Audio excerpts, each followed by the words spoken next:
நீண்ட நாட்களாக எதிர்பார்க்கப்பட்ட கிளம்பாக்கம் பேருந்து நிலையத்தை முதலமைச்சர் மு.க.ஸ்டாலின் இன்னும் சற்று நேரத்தில் திறந்து வைக்கிறார்.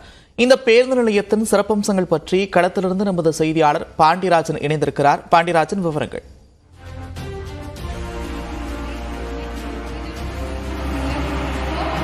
நந்தா, தென் மாவட்ட மக்களினுடைய வசதிக்காக நீண்ட நாட்களாக பணி நடைபெற்று வந்த கிளாம்பாக்கத்தினுடைய பேருந்து நிலையமானது இன்னும் சற்று நேரத்தில் திறக்கப்பட இருக்கிறது. தென் மாவட்ட மக்கள் எளிதில் அவர்கள் ஊருக்கு சென்றடையக்கூடிய வகையிலும், அதே போன்று கோயம்பேடு பேருந்து நிலையம் மற்றும் சென்னை புறநகர் பகுதியான ஜிஎஸ்டி சாலையிலும் போக்குவரத்து நெரிசலை குறைக்கக்கூடிய வகையில் சென்னை வண்டலூர்வை அடுத்த கிளாம்பாக்கத்தில் புதிய பேருந்து முனையமானது அமைக்கக்கூடிய பணியானது கடந்த சில வருடங்களாக நடைபெற்று வந்தது. தற்பொழுது அந்த பேருந்து நிலையமானது திறந்து வைக்கக்கூடிய அந்த இறுதி கட்டத்தை எட்டியிருக்கிறது.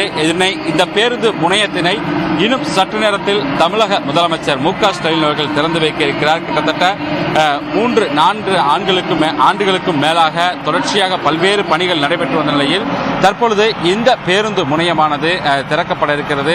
அதிநவீன வசதிகளுடன் பல்வேறு சிறப்பு அம்சங்களுடன் இந்த பேருந்து நிலையமானது வடிவமைக்கப்பட்டிருக்கிறது. நாம் ஏற்கனவே குறிப்பிட்டது போல சென்னை கோயம்பேடு மற்றும் புறநகர் பகுதியில் இருக்கக்கூடிய ஜிஎஸ்டி சாலைகளில் போக்குவரத்து நெரிசலை குறைக்கக்கூடிய வகையிலும், அதே போன்று தென் மாவட்டங்களுக்கு செல்லக்கூடிய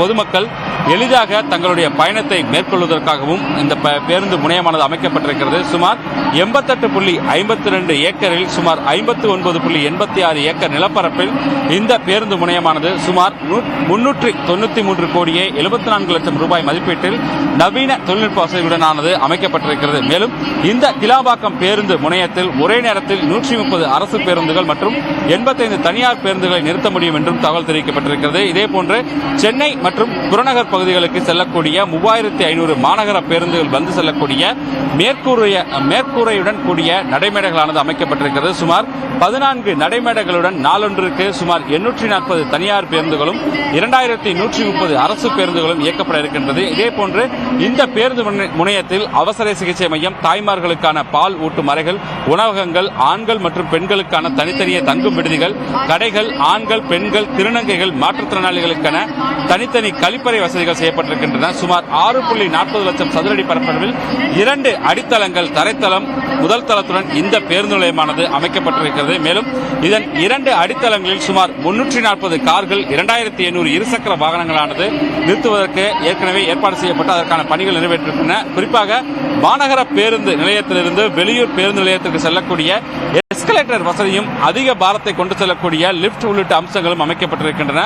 பேருந்து நிலையத்தில் மொத்தம் 6 மின்தூக்கிகளும் 1 எஸ்கலேட்டரும் பயன்பாட்டிலானது இருக்கிறது. மொத்தம் அதுபோன்றே பயணிகளினுடைய பாதுகாப்பிற்காக சுமார் பேருந்து நிலையம் முழுவதும் 150 கண்காணிப்பு கேமராக்களானது அமைக்கப்பட்டிருக்கிறது. பொங்கல் பண்டிகைக்கு முன்பாக இந்த பேருந்து நிலையமானது பொதுமக்களினுடைய பயன்பாட்டிற்கு வரும் என்று ஏற்கனவே அறிவிக்கப்பட்ட நிலையில் தற்பொழுது புத்தாண்டிற்கு முன்னதாகவே இந்த பேருந்து நிலையமானது தொடங்கி வைக்கப்பட இருக்கிறது.